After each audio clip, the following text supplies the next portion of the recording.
on that. We are at a 1-month high, the Nifty and the Sensex. So important to see if we can build on to those gains. Here's the first take on the index, up about 30 odd points. So that's not bad actually. A very good start for the mid caps, by the way, almost 0.5% higher, while the bank Nifty is absolutely flat. So suffice to say it's a green opening, but marginally in the green as we speak. Cipla is your big mover, up about 1%. You have Grasim, Moto Corp is up almost about 0.5%. Titan, HDFC Life, Apollo Hospitals are a couple of other names that are trending in the green right now. In fact, L&T, which has been your big gainer this year, is once again putting on some more weight. So 0.5% higher on L&T. Not just that, the other gainers include names like Coal India, as you know, Nigel was referring to. Nestle has been a big mover as well. So largely the market is very quiet, but there are individual stocks which are sort of, moving with quite a bit of strength. In the broader markets, actually, many stocks are hitting fresh highs. Sugar stocks, Bajaj Hindustan is at a fresh high. You have, MMTC, IDFC First Bank, Bank of Maharashtra, all sitting at fresh highs this morning. We'll come to that in greater detail later. But let's find out what's dragging the market today. Dr. Reddy's is down about 1.5%, although no official confirmation or denial from Dr. Reddy's. But nevertheless, the stock is down in the red. Hindalco, Bharti, Airtel, JSW Steel, Tata Steel, Eicher Motors, and Maruti Suzuki, a couple of other stocks that are in the red. In fact, some of these names like Infosys, etc., are also coming in for a little bit of profit-taking. So do keep an eye out on that. But the mid-cap index party continues over there. As you can see on your screen, it has crossed that 40,000 mark on the mid-cap index. So I think that's where all the action is. Well, that's right. The Nifty has come off a little bit from the day's top. It's up only around 15 points now. But the mid-cap index, well, stocks are flying away out there. Let's run you through a few of them. IRFC, the stock was up yesterday. So in 2 sessions, the stock is up 35%. Massive move out there. JMR Power and Urban, well, yesterday, in fact, they were up close to around 20%. They've got that smart meter tendering order that came in. So that stock was up 20% yesterday. Today, it's up another 10%. MMTC, well, I don't know how you justify these valuations, but anyway, that stock is up close to around 7% today. And for the week itself, it's up close to around 30%. RVNL continues to stride ahead. That's up close to around 4.5%. Suzlon as well up close to around 3%. Volumes very, very high out there. And IEX post that monthly update. That stock's up close to around 3%. Zen Technologies, they won a 120 crore order that was announced earlier today. So that stock as well is holding higher with some gains as we speak. Prashant, what else? It's a good looking market to begin the day. Almost 30 points higher, 19,555 is where we are at. These railway names that you guys mentioned, right? I mean, IRFC is up another 11%. It's coming up with huge volumes right at the top of the right at the beginning. RVNL, I think you guys mentioned, 3.5%. IEX is up 3%.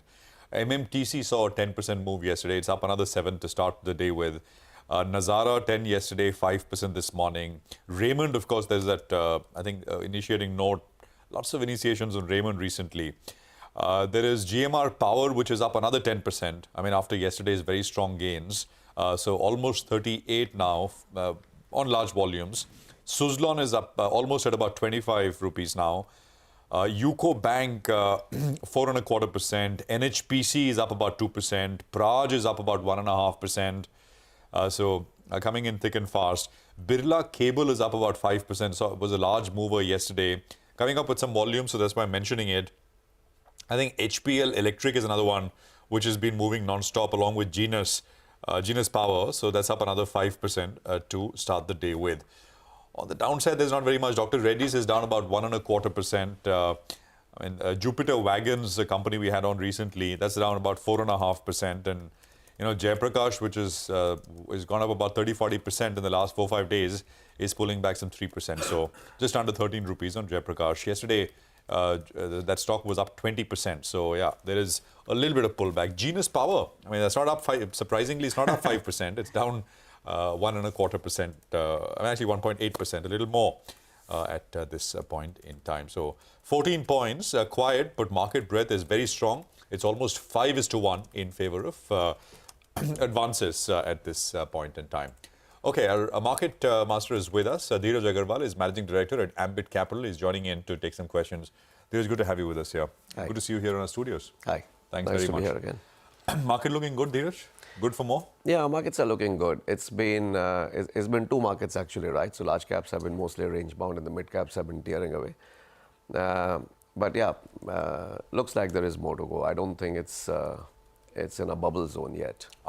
Funds that you speak with, is anyone sitting on a lot of cash? Or is, I mean, I'm saying, are people holding? I spoke to someone yesterday, not a large fund, said that they're sitting on some 22-23% cash. I think the cash. I mean, people are taking longer to put the money to work. That is true. Yeah. But just your feedback. Cash levels are high at this point of time. People are a little worried. So typically, whenever this phenomena happens, that the mid caps outperform the large caps by such a large amount. Historically, it's not ended well. So memories of 2016-17 are coming back. In fact, the NSE mid cap ratio to Nifty ratio has surpassed 2017 high just by a margin, but it has. Small cap to Nifty ratio has still not surpassed 2017 high. So that's causing a little bit of worry that have we run too fast too soon, because the mid cap indices are up more than 30% in the last 5 or 6 months. So that's worrying people a little bit, but it's like it's almost like that when you go on a long drive with a 5-year-old and they keep on asking, are we there yet? You start a 10-hour journey and within an hour they say, well, we're almost there. You manage your expectations, basically. That's what you do, right? Yeah, we're used to that. But Dheeraj, thanks for being here in the studio. How are you approaching it in the mid-cap space? Because anything and everything is rallying, right? That's right. And a lot of new sectors are coming up. The old the laggards are also coming back, whether it's sugar, capital goods, defense, aerospace, anything and everything. So how do you sift the wheat from the chaff, and what are the pockets to look at now? So that I think is the most important thing at this point of time, because it's very easy to get carried away. In the short run, everything is moving and stocks are reacting a lot to news flows. So even without giving any consideration to what the impact of the news flow on the earnings is. So something which might move the earnings by 2% or 1%, but the news flow, the headline seems interesting and the stocks are moving 20 and 30. So it's very important at this point of time to actually focus on companies which can deliver long-term earnings growth, which are focusing on capital allocation, and where the valuations are not sky high. And I think you can find ideas across sectors at this point of time. So it's very difficult in the mid-cap space to either pick a theme or sectors. It's more company specific. Number of spaces are doing well, as you rightly said. Capital goods, there are orders coming in. Infrastructure, railways, orders coming in. Defense is doing well. But these spaces have rallied a lot also, right? I mean, Yes. So I guess that alpha is something that you may not be able to create from here on. My question more is, from here on, where do you see both value as well as growth? So, I mean, for example, we are at the margin constructive in chemicals. The sector has corrected quite a bit. There are signs that the chemical prices in China are rebounding in the last 2 or 3 weeks. Valuations have cooled off from the peak. So that's one example of a space to look at. There are a number of mid-cap banks and NBFCs at this point of time which have underperformed the market in the last few months in offer value. So because of the rotational nature of the market, you can always find pockets which are not so red hot in the short run and where there is value. I mean, defense, yes, I agree. It's looking a little bit of overheated scenario, despite the fact that the business numbers are good. And so could many of the classic Capex players could be. And there are early signs of that. I mean, ABB and Siemens have stopped performing, for example, in the last month and a half. So the large cap space, the large cap stocks in that space, which were also in a tier, and ABB YTD has done pretty well, 40-45% up. But if we see last 2 months, it's been broadly flat. But the mid caps are still running away. All right. Hi, Dheeraj. Good to have you in the studio. You know, Dheeraj, you briefly mentioned about banks and financials as well. Some of them are still offering value and some of them have underperformed. What comes to mind is Kotak Mahindra Bank and HDFC Bank. They haven't really participated in the party. Do they come onto your list? In the past, you have mentioned, I think, that ICICI Bank gets preference above them. Yeah. But do you think the time has come now for a longer-term investor to allocate some money to well-run banks? When I say it's a well-run bank. No, to these two in particular, because they have underperformed. That's true. You know, one other favorite thing which I think I mentioned in the studio last time when I came here of mine is convergence. Yeah. So 2014 to 20 was a period of divergence or dispersion. Right now we're going into a period of convergence. And there's convergence between large caps and mid caps, there's convergence between stocks within a sector or companies within a sector. And largely driven by fundamental shifts, right? So at this point of time, if you actually compare the matrices of the top 4 large cap banks, they look very similar. Okay. and the valuations are converging. I think they could converge a little bit more. So even for some more time to come, I think Axis and ICICI could end up outperforming the other two. Okay, Axis and ICICI could end up outperforming.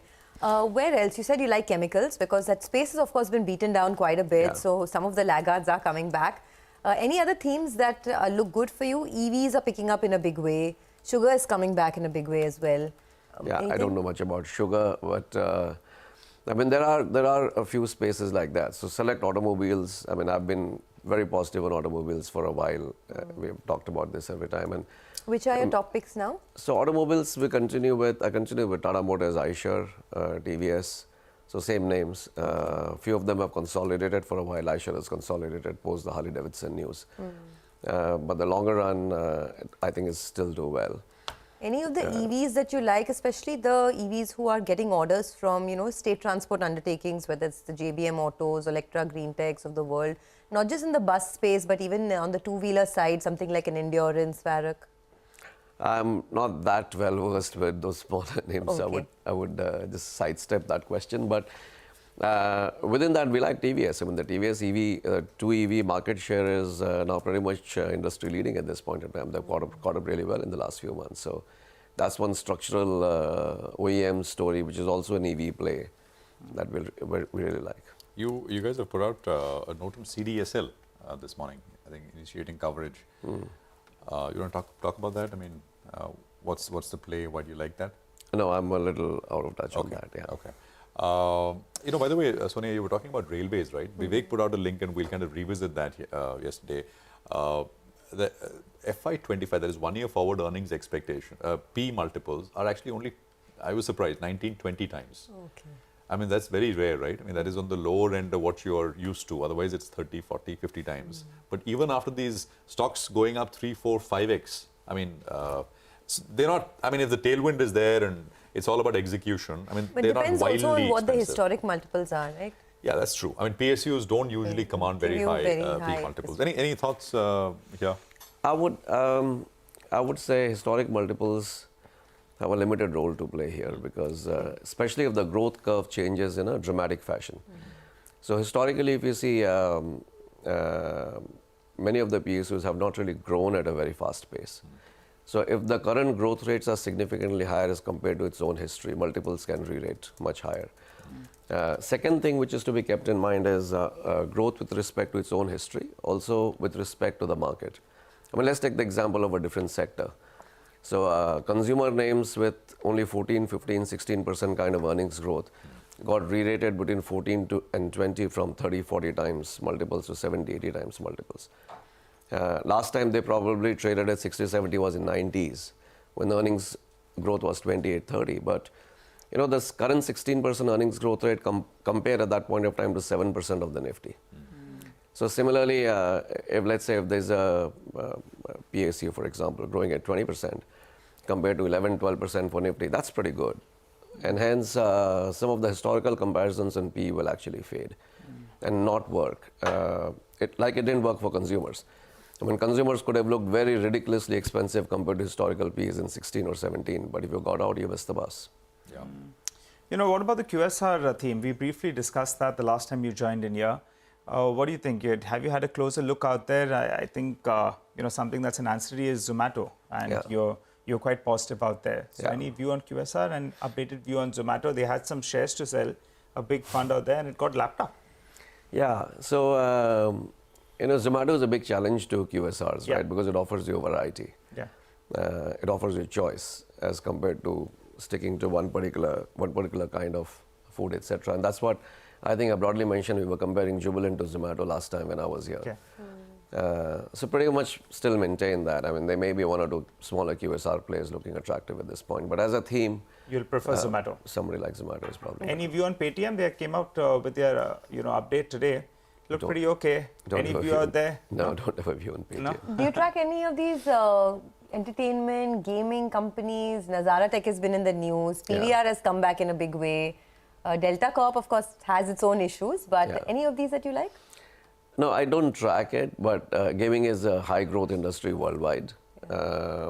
Gaming and entertainment is a high growth industry worldwide. So I read an interesting news last week that Taylor Swift shows in the US plus Barbieheimer, just these three entertainment events added 0.6% to US's quarterly GDP. Wow. So that's Taylor Swift is an economy in herself, right? 0.6% to 0.6%? 0.6% to US's quarterly GDP. Quarterly, okay. Yeah. Yeah, Wow. not the annual GDP, quarterly GDP. so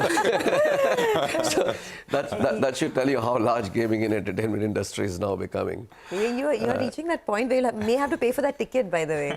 Take your daughter to a Taylor Swift concert. Well, not likely. All right, but Dheeraj, always great speaking with you. Thanks for joining us. Thank you so much. Okay, Thanks. and thanks for being here in the studio. Sure. Bye. Okay, well, let's move on now from Taylor Swift back to business, right? We have to track a couple of companies. Endurance Technology, actually, we were just having the discussion. Vehicle order book. Do note that EV orders are now 42% of their order book in FY23 versus just 12% in FY22. So to discuss the business opportunity and the demand, we have Ramesh Gehani, the Executive Director and COO at Endurance Technologies. Of course, he talks about his own business, but he also has a very strong, keen eye on the industry on the whole. So he'll give us a lot of perspective as well. Mr. Gehani, always great speaking with you. And, we enjoy these conversations because you get to learn a lot about what's happening on the ground. But first, tell me a little bit about Europe, because 25% of your business comes from there. And in Q1, you saw very good growth, more than 20% in your revenues. Which are the pockets that are looking good there? And do you think the worst is over in terms of a slowdown? Yeah, good morning, Sonia. Thank you for the kind words, first of all. As far as Europe is concerned, see, it's still a mixed bag of many things. I think EV business is picking up quite a bit. Basic hybrid vehicles and other things are picking up traction. The only thing is that the dynamics over there are still, a bit uncertain, because the vehicles which have been sold are those which have been booked earlier. So it's not the growth that which you see right now is true to current situation. It's previous orders which have been booked are now being delivered. So the stock levels are still there, and the market conditions over there may have improved because the energy costs and all have substantially come down, which has a positive impact on your margins and business cycles. That's fine. But the situation out there is still challenging. I wouldn't say that it's eased out. I wouldn't say that the worst is already over. I wouldn't say that. Okay, so situation in Europe is still challenging. You're saying that there were a lot of previous orders that were booked and that are now being delivered. But on the fresh ordering front, you're not seeing too much. But let's talk about the pocket that's doing well for you, EVs, right? I mean, if you just go by the numbers, you did 90 crores of EV orders in FY22. That has risen to 380 crores in FY23. Where do you think you can end FY24 with on the EV front? See, I would like to give that number because that will be purely dependent on the consumption patterns. But yes, we are doing pretty well on EV sector. We have booked orders of 85 million euros and 112 million euros in the previous year. That's close to somewhere around 80% or 70% of our annual sales in Europe. So I think we are doing pretty well as far as picking up new orders are concerned. We are building up trust with our customers, and new orders are flowing in. And I think we will be encashing upon these opportunities and the position of strength. Okay, all right. Hi, sir. Good morning. If you could tell us, as a percentage of your total revenues, how much will EVs contribute? How does it scale up from here on? Because that's clearly going to be growing at a faster clip. And also, what's the margin difference between your core business and the EV business? See, first of all, let us understand the products that we are supplying to EV business are those similar to what we do for the ICE. Braking, braking, suspension, and castings. So the product doesn't change much. It's only the configuration of the products which change, because they've got to be suitable and compatible to the EV vehicles. The sizes would be different. So I won't put a number that the margins would be better, but yes, they're a bit slightly better than what we get in ICE. Primarily because the vehicle configuration is different. A better value add is there in-house. Okay. In your presentation, you said you added Honda Motors as a new EV customer in August of this year. What is the quantum of the order that you got from HMSI, and also any more new OEMs that you have added to the list in the EV space? Yeah, see, we are, as I said earlier in my previous conversations, I told you that we were a bit late on EV sector, but we now have picked up momentum. We have picked up orders close to 600 crores, and they're into full action. Honda, yes, very recently we picked up one of their prime models for EV. We picked up that order.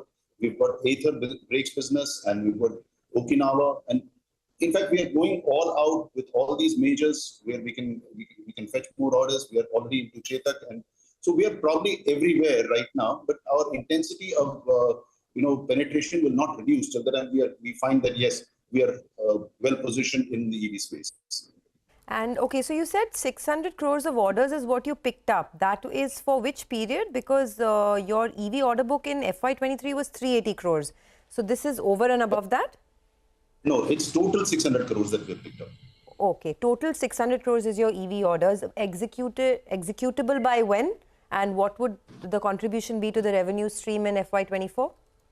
The revenue stream, I can't put that number right now because the revenue stream of ICE contributions is also increasing. So this ratio will keep on changing. But I can say that EV space, 600 crores is expected to show full numbers, peak value by FY24. All right, Mr. Gyani, you've outgrown the industry as well, particularly on your standalone business. Big, good delivery is what you have given us. Tell us for the year on a consolidated basis. Since Europe, you're executing the pending orders, there has been margin improvement there as well. What's the ballpark growth number you're looking at for this year? And also, what's the margin outlook? First quarter as well, there was good margin improvement. It came in at around 16% approximately. Your view from year on, how do you see margins trending as well as growth? See, growth, I'll tell you, there are many growth factors that we have lined up for ourselves. These are efforts of the past, of course. Last 5 years or 4 years, we've picked up orders somewhere around 3,200 crores, out of which 2,400 or something would be just new business wins. So, and around 800 crores is replacement business. So that's a good number to carry forward and to see the peak value coming up by somewhere around end of FY24. End of FY25, all the peak values that will come in. Now, these are numbers that we are not chasing. They're based on the past efforts that we have had in new business wins. And the kind of business model that we have changed for ourselves is definitely, proving better because we've tried to give complete solutions to our customers by adding forward and backward integrations both to our product verticals. We've enhanced our product configuration, which is more suitable to the current environment of providing a complete solution to the customers. Right. Sure. Okay, just one follow-up there. In the EV space, you said that your order book is 600 crores in total. Does that include the orders that you've got from Maxwell Energy Systems, the acquisition that you made in July of last year? And what's the update over there? I mean, yeah, what's the current order book for Maxwell? See, Maxwell total order book is around 320 odd crores. Okay. Is around 320 odd crores, and that will be done by FY26. The peak value of that will come by FY26. Okay, so 320 crores is a total order book at Maxwell executed by FY26, you said. This is over and above the 600 crores that's at Endurance front, right? Yes, this is over and above the 600 crores at Endurance front.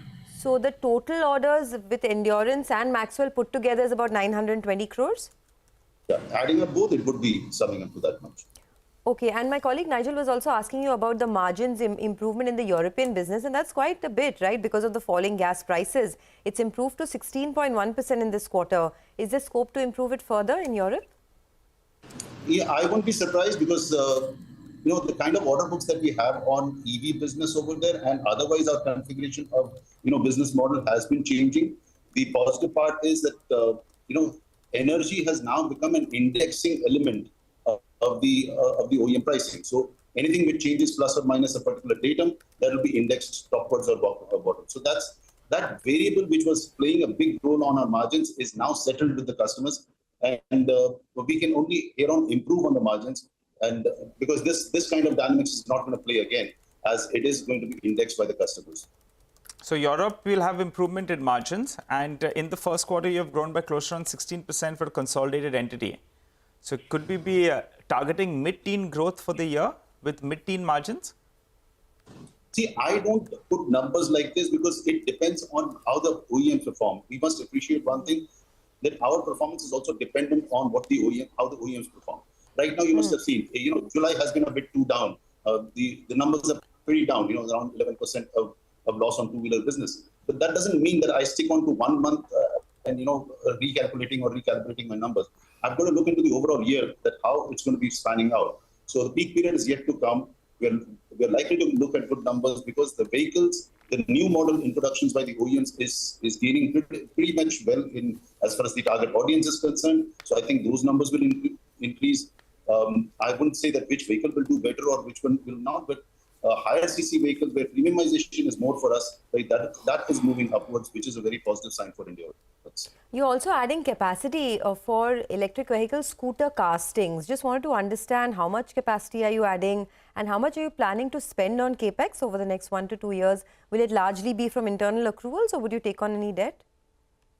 No, we are not going to planning any any debt because we are cash positive, and internal accruals is something that we have always been dependent on to do fresh Capex. Our Capex has generally been close to 350 crores every year. That's domestic I'm talking about. But these expansions which we are talking about are something different. Alloy wheel expansion, brakes expansion is a big up move that we have seen for ourselves.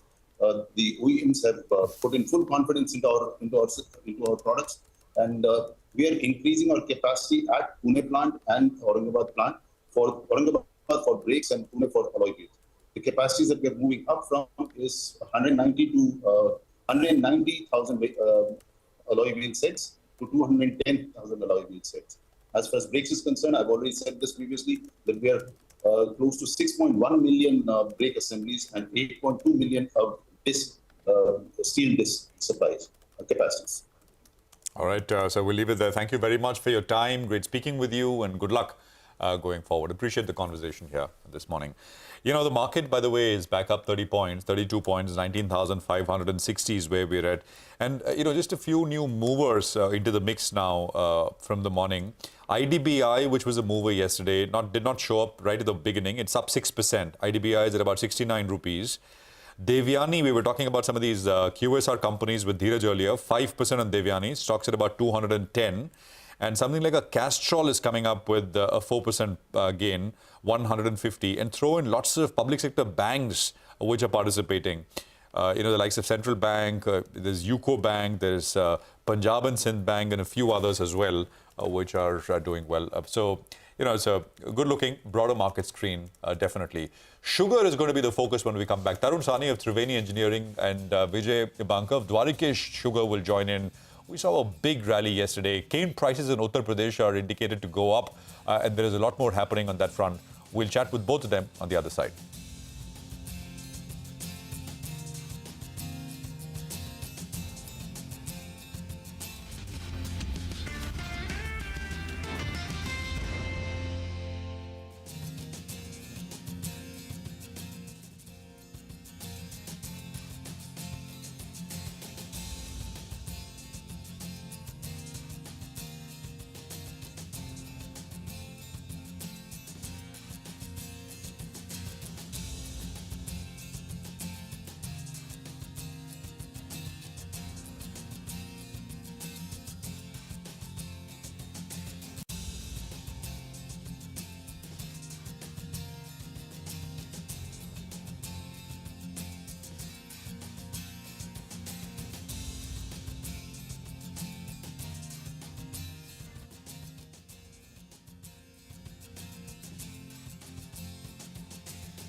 Okay, welcome back. We're up, 40 points on the Nifty. We're at about 19,570 at this point in time. Let's shift focus to the sugar sector. Now, the Uttar Pradesh government is likely to increase the sugarcane SAP, that is the state advised price, by 25 rupees per quintal for the season 2023-24. Also, weak monsoon has led to a surge in sugar prices at the retail level. To know more about the entire picture and how things are shaping up, we have Tarun Sani, Vice Chairman and Managing Director at Triveni Engineering, and Vijay Banka, Managing Director at Dwarikesh Sugar Industries. Gentlemen, good morning. Great to have both of you here. Appreciate it very much as always. Mrs. Sani, Is this confirmed, the SAP going up? No, it's absolutely not confirmed. Good morning to you. I think it's a rumor in the market, and I'm glad that we're addressing this at this particular point in time. Firstly, the determination of SAP by the Uttar Pradesh government, September is far too early. We're at the very beginning of September. Typically, the Uttar Pradesh government likes deliberations on cane price during the month of October, and we enter into the final part of that determination come November and sometimes even December. So this is far too early. It is a rumor, and frankly speaking, I think 25 rupees would be a very high cane price increase if that were to happen in Uttar Pradesh. And I think that the track record of the Uttar Pradesh government, which is for the last few years, has been quite remarkable. They've been very sensitive about where sugar prices are and what is happening on sugarcane productivity, so that the income of the farmer always continues on a higher trend. And therefore, I don't necessarily see that the increase in SAP, when it does happen, and if it does happen, will be as high as what is being rumored at this particular point in time. Okay, now, Mr. Banka, do come in. I mean, same question to you.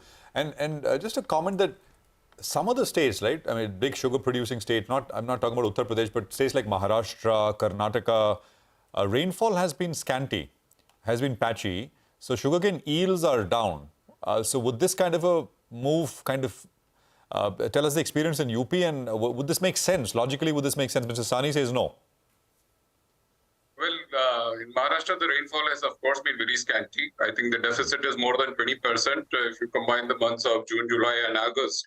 So it definitely has kind of impacted the yield and the sugar available for crushing.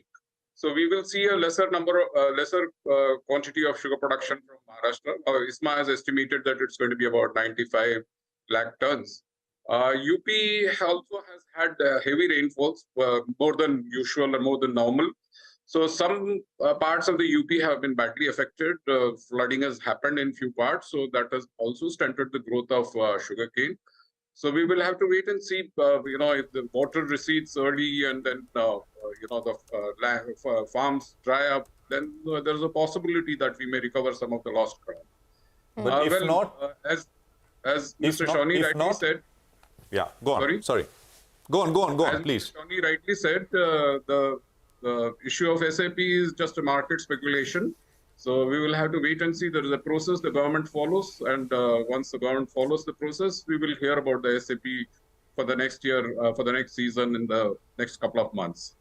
Okay. Mr. Banka, morning. I'm also interested in what's happening with the diversion to ethanol production. Now, with this state of the sugar industry, will there be a cutback in the sugar diversion to ethanol production as well? I don't think so. Ethanol production has got all the impetus from the government, and government is focused, and so is the industry. So capacities have been set up all across. So we don't see any kind of setback to the ethanol production. There have been some transactional issues, some glitches here and there. Well, we expect that the government will iron them out. Okay. Tarun, what about you? What is the situation as far as ethanol production is concerned now? Are we on track to meet the targets? And with the current situation, do you see any cutback? So as we move into Q4 of this ethanol supply year, I don't see any cutback on targets at all. The government has increased the price of food grains that will be converted into ethanol. I think that's had a positive impact on maize as well as open market rice. And so we're seeing greater amounts of distilleries that had stopped operations for a few days have restarted and are supplying into the ethanol supply program. I want to emphasize the fact that the sugar industry is actually doubling down. The sugar industry has come out quite vociferously and said that we are in complete support of this program, that we will divert all excess molasses towards the ethanol supply program so that we meet the targets for this year. And of course, as we move into the next ethanol supply year, we will look forward to commensurate price increases so that we can plan ahead and meet the more aggressive targets for the next supply year. Okay, now, there were restrictions placed on exports, right?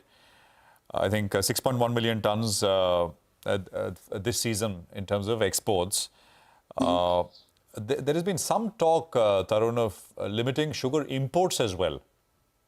Have you heard anything? So there are no sugar imports at this particular point in time. The determination on sugar exports is one that will be made probably at the beginning of the next calendar year, once the central government fully ascertains the extent of sugar production in the country. To our best knowledge at Triveni, we believe that the production of sugar in the coming season, while it will be lower than the previous season, will still be substantially higher than the consumption of sugar in the country and the sugar that will be diverted towards the ethanol supply program. And therefore, I think there will be some small quantity that will be available for sugar exports when this determination is made come January 2024. So I am still quite hopeful that we will have not perhaps such a large program as we did last year and the year before, but something quite substantial so that the markets that have been accustomed to receive... So Tarun, you're talking about that 6 million number, or you're talking about a new number? Correct. The previous year was 11 million. Correct. So 11 million that came down to 6 million, and that next year will be lower than 6 million, substantially lower than 6 million, but there at least will be a number. And I think that is very important, not just from the Indian domestic perspective, but also India's role within the trade of global sugar. Okay, and there is no, banning of sugar imports, if it comes to that, I mean, no impact you're saying. There's no imports in any case. That'll make no difference. Correct. Okay. Got that. Just one more question, Tarun. We're hearing how global sugar prices are spiking higher, right? They're at a couple multi-year high, etc. Are prices here rising in a similar way? Or there will be a bit of a cap here. Prices will not go up, even if... So we should not really take indication from what happens to global sugar prices. I think you've hit the nail on the head. International sugar prices and domestic prices are delineated to a very, very large extent. And therefore, there is no direct linkage or causality between what happens in global market prices and domestic Indian sugar prices. Prices in India have increased just very slightly in the last week or 10 days, but these are sort of momentary responses to festival demand, etc. that happens. I think overall we're in a scenario of stable sugar pricing, and I don't see any particular spikes of sugar price in the months that lie ahead. I see, although I do see a period of great stability, which is quite good for all of us in the industry. Mr. Banka, same question to you on the sugar pricing picture. What is the situation now? I think retail sugar prices are a little around that 45 rupees a kilo. Do you expect prices to improve in the quarters to come, and global sugar prices as well? What's your view? See, the global Indian sugar domestic prices are actually dealing with the global sugar prices because as we have seen in the last year, domestic prices have found no resonance from the global sugar prices. Global sugar prices are high because of various factors, because the trade believes that India may or may not be exporting more sugar. Thailand crop is bad. Of course, there's a big production number expected from Brazil, but overall, the situation is not going to be. It's going to be a tight situation going forward. Yes, the sugar prices have rallied in the last couple of weeks in India, but as Mr. Shawnee said, it's mainly because of the festival demand that is there in front of us. And we see prices, there is going to be no runaway increase in the prices. The prices will remain stable. And we only hope that if there is any increase in the SAP, it finds reflection in the domestic prices as well by a commensurate increase. Okay, all right. Gentlemen, we leave it at that. Thanks a lot for joining in and telling us more about the sugar industry and how things are shaping up. But let's get back to the markets now. This is our special segment, Charting Trends. Gautam Shah, founder and chief strategist at Goldilocks Premium Research, joins us now to talk about what the way forward could look like for the market. And it's very interesting. In his report, he talks about how the big picture for a market is perhaps a breakout on the upside that's coming through. He says that the market could reverse and move up in a big way. So let's find out more. Gautam, good morning. How are you feeling about the market? Do you think that the next leg could be on the way up? And if yes, what are the levels to look at? Good morning, Sonia. Yes, it does look like. I think we went through a very orderly correction for the last 6 weeks. And in that period, you had a scenario wherein the mid caps and small caps did exceedingly well. And given the kind of action that we've seen in the last 2 days, it just seems as if the markets are ready for a breakout on the upside. And that breakout takes place above the level of 19,600. And you must have seen as the markets got into September, the participation has been better, the leadership has returned, the momentum is excellent. And obviously, we are enjoying global tailwinds as well. So given all of these factors, it does seem as if the Nifty will finally move out of hibernation, get past 19,600 and gradually go back to levels of 20,000 and beyond. But the real story is outside of the Nifty, something that I've been maintaining all along. I think you have a lot of sectors like IT, metals, PSU, mid caps, small caps that continue to stand out, and we see great opportunities there. Okay, it's interesting, a couple of points that you've made. You said that markets are ready for a breakout on the upside and the Nifty will gradually get to 20,000 and beyond. But more importantly, leadership has returned. Where do you see leadership now? Is it in IT, banks, and what else are you looking at? You know, when you look at the Nifty, you have to look at 3 different pockets, which is IT, banks, and Reliance. You know, they basically constitute, I think, 50-60% of the Nifty. And what's happened in the last 2 days is that the IT index, after being in hibernation mode for almost a year has finally broken out on the upside. So that looks excellent on the charts. And I'm looking at a 2,000 to 3,000 point rally on the IT index from current levels. So all your top stocks, I think, could contribute significantly, which is going to help the Nifty. The Bank Nifty is still a bit of a laggard. It needs to get past 45,000 on a closing basis. If that happens, we are looking at great strength. Otherwise, I think Bank Nifty just remains a market performer. Okay. Gautam, hi, good morning. Now, the small cap index, right, recently took out its previous high, which was, I think, made in, January of 22, it was the last high, and we've recently taken it out. What happens to indices once they take out sort of, long-held previous highs? I mean, do they typically, is there a behavior we can refer to? Things may look overbought, but then a new high, does it mean meaningfully newer highs after that? Interestingly, Prashant, I have 2 decades of experience at the markets, and that experience is not helping with what's happened with the mid caps and small caps.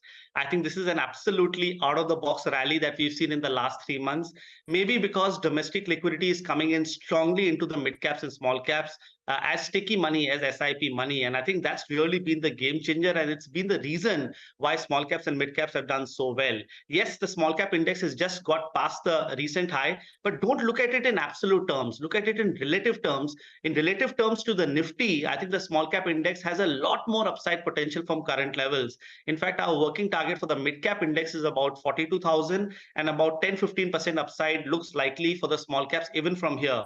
Traditionally, if you look at the charts, you might feel that the small caps and mid caps are overbought. Yes, they are overbought. They will go through their knee-jerk reactions from time to time. It could happen any time. But trajectory-wise, I think all is still well, and there is clearly room for a lot more upside. So don't look at things absolutely. Look at things relative terms. That will make it a lot more comfortable to participate in this market. Okay, you also said that in the large caps, it's the IT space that you're betting on in a big way, and there's a big breakout that you're expecting to see. What else? Reliance, L&T. L&T has come back in a big way as well. Where else do you see leadership?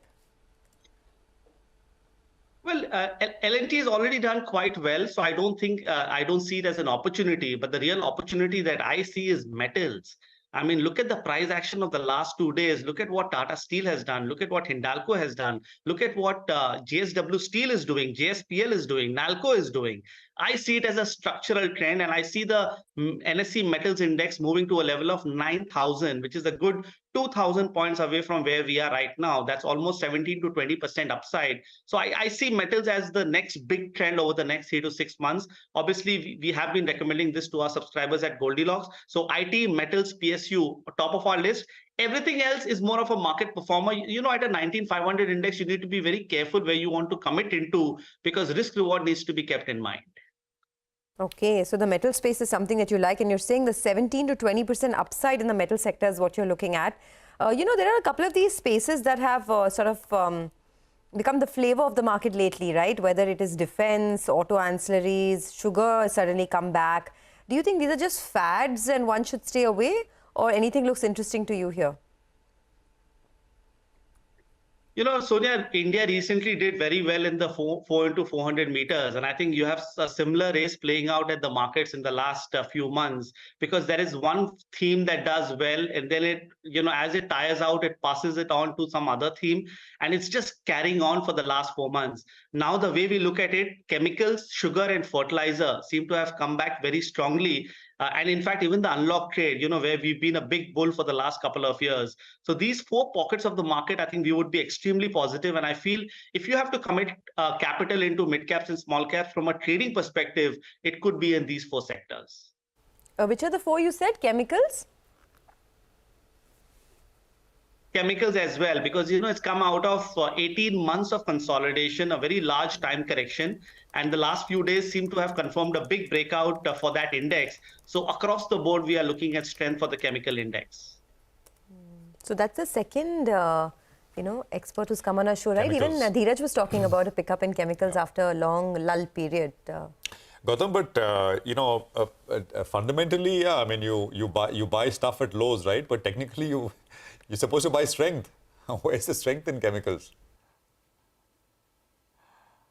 The strength will come, you know, that's the beauty of technical analysis. It tells you what smart money is doing, and it does seem as if smart money has already got into chemicals. And I think retail and obviously all of us will talk of it in much more detail going forward. So the charts are in sync. I think this has happened in the last 2 years when nobody spoke about metals. Metals saw probably one of the best rallies in 21. And I think something similar could happen in chemicals. Okay, one final question. Since you said IT is the big sector that you're watching, a lot of these mid-cap IT names have already hit fresh 52-week highs, whether it's something like a Coforge, Persistent Systems, Emphasis, Cyient, all at fresh 52-week highs. You prefer mid-cap IT to the large caps? Well, I do prefer mid-cap IT to the large caps in terms of holding on. But in terms of fresh bets, I'm clearly looking at the large cap IT, because I think mid cap IT is far, far away from support levels. But if the IT index does move up 2,000-3,000 points from here, mid cap IT will continue to participate. But I think it's a little risky to be committing big into mid cap IT at these prices. I think go with the big boys, you know, Wipro, TCS, Tech Mahindra, HCL Tech. I think they could give you mid cap quality returns over the next 3 to 6 months. Okay, all right. We'll leave it there. Thank you very much, Gautam. Appreciate you joining in and running us through all of that detail on the markets at this point in time. Well, 50 points. So, yeah, coming up nicely. 19,580 is where we are at. Market breadth is moderated a bit. It was 5:1, but I mean, that's wild. Now it's more realistic, 3:1. Small cap index is up another 1%. So, you know, from daily 0.5% compounding, now it's daily 1% compounding. So it's just been incredible, which Gautam also kind of alluded to. Now, railway stocks have been buzzing lately. They were up big time yesterday, and today also, most of them are high. Vivek is here to talk about the stock move, but also valuations on a one-year forward basis, which, as you will see, interestingly, at least on an absolute basis, are not absolutely wild. Most stocks are around that 20 times one-year F525 earnings. Vivek, tell us more. Morning.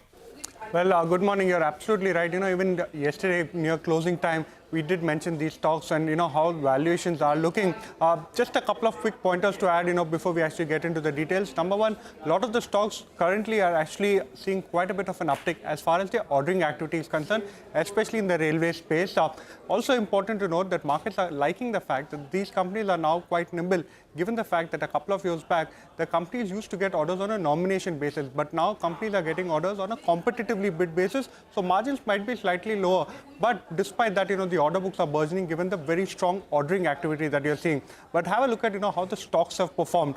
RVNL, you know, the stock is up almost 4.5 times in the last year alone. 1 month, the stock is up 30%. Government holding here is 72.45, so no immediate need to go ahead and reduce stake from the government in order to meet the minimum public shareholding norm. Valuation, quite reasonable, 22 times FY25 one-year forward, price to earnings. RITES, you know, the stock up 68% in the last year, 1 month up close to 15%. Government holding here 2 little over 72%. Valuations quite reasonable, 19 to 20 times 1 year forward. That is FY25 PE. IRCTC has been a laggard, but also given the fact the stock is more richly valued compared to its other rail peers. Stock down 4% in the last year, 1 month up 8%. Government holding here little over 62%. Valuation at 32 times FY25 1 year forward. Irrigation, the stock is tripled in the last year. 1 month the stock is up 34%. Government holding a little over 73%. Valuation 15 times 1 year forward FY25. IRFC, this particular stock, important to note, government holding here is 86.36%. So almost 11% headroom in order to go ahead and reduce to meet the minimum public shareholding norm. Valuations 1.6 times price to book, FY25 1 year forward. But this stock too has more than tripled, in the year gone by. And lastly, we are looking at Airtel, stock more than doubling in the last year. 1 month up 40%, government holding here 72%, and valuations quite reasonable, 25 times 1 year forward, price to earnings. All right, Vivek, thanks a lot for that. So that's on the railway companies. Moving on to the fast track there. But let's take a quick break. On the other side, we will be shifting focus to the commodity markets. Manisha Gupta will be joining in. Stay tuned.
Welcome back. Shifting focus to the commodity markets now. Manisha Gupta is joining in to tell us how the space is looking so far this morning. Manisha, what are you tracking?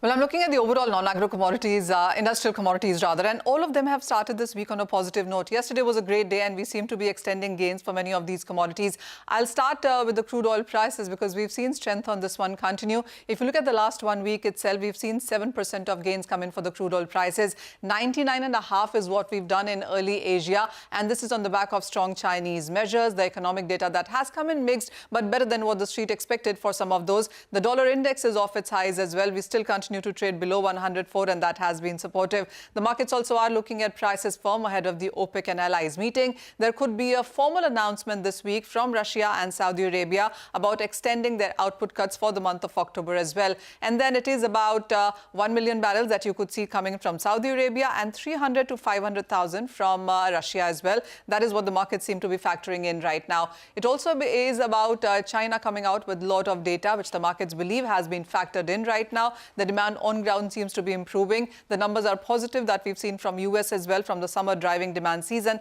All of that showing into the prices. And then for the metals as well, it has been positive. Most of these metals are trading at a multi-week highs. This is as China is expected to take higher action to support the real estate. We've seen those financial bonds, tax rebates come in. China also is looking to relax home purchase restrictions, and there are more rebates coming in for the first time mortgage buyers. So there's lots that's happening on ground. We've seen the services data not come in so well, but the manufacturing and the factory activity for the month of August has been on the positive side, and that has been supportive. So we are looking at iron ore prices trading at 117. Steel is trading on the firmer note as well. And this is what we've done in last 1 week. So 7% of gains in crude oil prices. When you look at the metal prices, it's 1.5 to 2.5% of a jump up coming in across both for ferrous and non-ferrous metals here as well. I also want to show you on what the agri-industrial commodities are doing, because the surprise really is here. Lead, the battery maker, is 4.5% higher in last 1 week. Rubber is gained 6%. The last couple of quarters were not so great, but the month of August was positive. September starts on a positive note as well. Cotton 1.5% up. Sugar is trading at a 1-month high and has gained 4% in the previous week too. All right, Manisha, thank you very much for that. You know, new listing coming through. Vishnu Prakashan, what an amazing listing. It was a small issue, but basically it's a super listing. 55% premium to the issue price is what we have. And it's an EPC company, right? I mean, they've got 4 segments: water supply projects, railways, roads, irrigation network projects. But we should have that stock up, the listing, just to make a quick mention of it. Before we take that quick break, we'll try and have that up in just a bit. Market, by the way, is doing just fine. Both the Nifty and the Bank Nifty, about 0.25% each. Broader market's doing much better. All right, Vishnu Prakash, after a quick break, I guess. There you go. That's the list I'm talking about. 53% higher. 151 on that one, right at the word go. We have the management coming up a little later, by the way. So stay tuned for that as well. We take our break. We are back with our special segment. It's the economy. My colleague Lata will get chatting with Professor Ramesh Chand, member at Niti Aayog, to talk about the deficient monsoon and the state of food prices. Stay tuned.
Well, those are just pictures of the finance minister in Mumbai.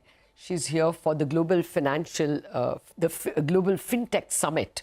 And we'll, of course, play out that conversation with you. You can also see Mr. Chris Gopalakrishnan, who presides over this fireside chat. We'll play it to you in just a bit when the event actually starts.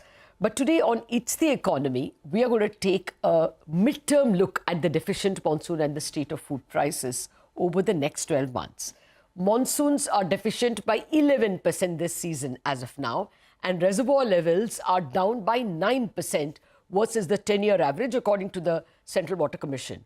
The water levels are much worse, of course, in South India. 9% is a national average. In the south, it's deficient by over 50%, 52 to be precise. Food stocks are good, but at multi-year lows, about 25% below last 5-year average. So how may food prices pan out? I have with me Professor Ramesh Chand, member of the Niti Aayog and one of the best agricultural economists. Professor Chand, I can't tell you how happy I am that I have a professor on Teachers' Day with us as our guest. Happy Teachers' Day to you. Thank you. Thank you. Thank you, sir. First up, should we worry about the Kharif output itself? You see, as you said that this long dry spell has occurred in the middle of the seasons. And later the dry spell happens, larger is the damage, larger is the effect. If it happened in the beginning, effect is minimum. If it happened in the middle, effect is moderate. And if it happened toward the end, then effect is very, very strong. But in case of Indian agriculture, it is now quite differentiated and diversified. You will see that there will be a strong impact on crops like soybean, which are mainly rain-fed. In case of soybean, more than 95% area is rain-fed. But in case of crops, where we have a very high area under irrigation, there I don't see any negative impact. So at this point, I can say that oilseed like soybean and pulses in general, because overall area under pulses this year so far is 1 million hectare less than, but it was last year. So there is a stress on these two set of commodities, oilseed and pulses. But situation of oilseed is such that international prices are low, international prices of vegetable oil are low. So there are options to cool down domestic prices through import in case of edible oils to meet whatever deficiency we have. International market for vegetable oil is quite big. Okay. So that is one market where even when India enters with a big order, the international prices don't go up or down to the extent it happened in many other commodities. Okay. In case of pulses, government is seized of the problem and preparation started a few weeks before. I feel that in case of chickpea, we were having surplus production last year. But since pulses become substitute for one another at some stage, so that's why that recently, despite very good production of chickpea last year, even chickpea prices have also started rising. So in case of pulses, especially arhar and mash, we have to make some arrangement for import. Now import is available from Mozambique, from Malawi. So African country now they are coming with larger surplus, and we have to go for that. Okay. Then So, in terms of wheat, you just find that international prices are coming down. In case of sugar, there is a pressure. In your bulletin also you showed. In fact, that pressure is there from last couple of months. Sugar and rice have been behaving differently than other agriculture prices in international market. So these two commodities prices have been rising. And that is the reason that India undertook measures to ensure that there is no shortfall in what we require to meet our requirement for domestic consumers. Okay. So I think may I this, come back to you? May I come back to you with a little bit before we do a final analysis of where prices may rise? Will the rabi also be impacted because of lower reservoir levels? I don't think rabi will be affected. That situation will again depend upon what kind of rain we have in September. And in case of South India, you showed that reservoir less, 50% less. But in case of South India, we have another kind of monsoon also. It is not only southwest monsoon. There is another, you find that when winter starts, then another monsoon comes in case of South India. One reason that why we need not worry about rabi at this stage is that during last 7-8 years, there is a big increase in area under irrigation. In fact, this Pradhan Mantri Krishi Sinchai Yojana, which I flagged on your channel a couple of times, that we need to change our approach toward irrigation. Many irrigation projects, lot of investment were made, but last mile connectivity was not there. So if you look at data on area under irrigation after 14-15, before 14-15, either it was stagnant or it was declining. But after that, on an average, we have been adding 1 percentage point to area under irrigation. And now we have 53% area under irrigation. And in rabi, since we have developed our irrigation potential to more than half of the net zone area, therefore, I think that as at this stage, we can't say that if monsoon or deficit, rabi season will also be affected. There have been so many instances when the rainfall deficiency, even of more than what you have mentioned, 11%, did not affect rabi output. There are so many subsequent factors on which rabi output will depend. Okay, I take your point, sir. The increase in irrigation is something you have pointed out on our channel before, and that should be very helpful. Now, if you can tell us, what do you expect will be the impact on rural demand if we are going to have lower output? Is there a likelihood of subdued rural demand? And also, if water reservoir levels are bad, then there can be problems, especially in very stark areas in east and south. Can there be a problem of migration and water shortages, other kind of rural distress? No, I think situation as of now is not that dire, and we also don't see possibilities of situation becoming that dire. And again, there were a couple of reasons for that. That is, what was first part of your question? I think that was more important. Rural demand, sir. Will rural demand be impacted? That is important. Over time, if I have to give some figures, crop sector of rabi season in totality account for less than 30% of agriculture income. Then agriculture income account for less than 30% of total rural income. So if I have to consider the share of crop income in kharif season share of kharif season in the total rural economy, it is less than 9%.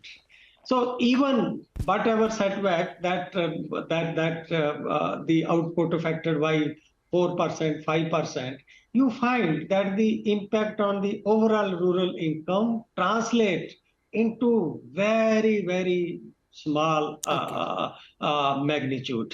So we should take these facts into consideration that in agriculture, share of livestock is rising, share of crop relatively is shrinking. Share of fishery is rising in a very big way. And irrigation is rising. Share of rabi season in the total crop output is rising. And within a rural area, share of non-agriculture is rising much faster than agriculture. If I tell you one statistic, today more than half of industrial output is generated in the rural area. Less than 0.5% is generated in urban area. So rural economy is no more only agriculture kind of thing. I got that, sir. No doubt agriculture is the most significant sector of rural economy with total share of around 30%. So I got, sir. We have to cut to the finance minister in just a minute. Just a very quick last question. Do you think we should worry about food inflation? Can it get sticky till perhaps Feb, March? Food inflation is affected by two kind of factors. One is domestic, another is international. So as I mentioned to you in rice and sugar, it is because of international factor that we see pressure on prices. But global food index overall is showing a decline. But if I have to sum up, I would say yes, there will be pressure on food prices during this financial year. Oh, right. Have to leave it at that, sir. Unfortunately, we have to hear the finance minister as well. Thank you very much indeed for sparing time for us. And once again, a very happy Teachers' Day. Thank you. With that, let's cut across to the finance minister. Some countries are very old, with their population almost now reaching the highest level, and productive age people numbers are dwindling. Even that's a disparity. So demography itself brings in that better endowed countries versus not so well endowed countries. Disparity prevails when we're talking of technology. Digital literacy is a huge big indicator where some countries are better off and some others are not so well off. So when you're looking at disparities globally, disparities in well-being, disparities in digital literacy, disparities in access to resources, disparities because of demography, all this prevails. We're talking about responsible financial ecosystem, global challenges. We need to understand those challenges which are before us. Also, we equally should talk about the threats to a responsible financial global ecosystem and the global challenges, therefore. Build a responsible financial ecosystem, but what are the threats? We should be well seized of them. Physical border threats, which are conventional warfare and other things. Cyber threats, you're very adept at understanding it, but the intensity, the unpredictability, and also the depth and access which cyber threats have today. As much as you build firewalls, there are more and more newer ways in which access is being made and threats are being, or attacks are being made.